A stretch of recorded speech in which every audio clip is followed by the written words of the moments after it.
بسم اللہ الرحمن الرحیم۔ تکلیف یا مشکل کے وقت دعا مانگنا۔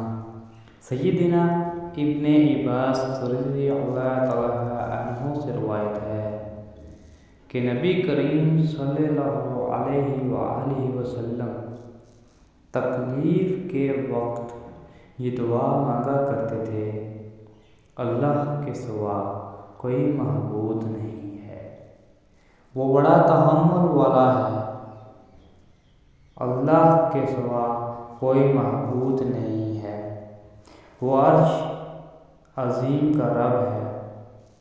اللہ کے سوا کوئی معبود نہیں ہے، وہ آسمانوں کا رب ہے اور زمین کا رب ہے، عرش کریم کا رب ہے۔ صحیح بخاری شریف۔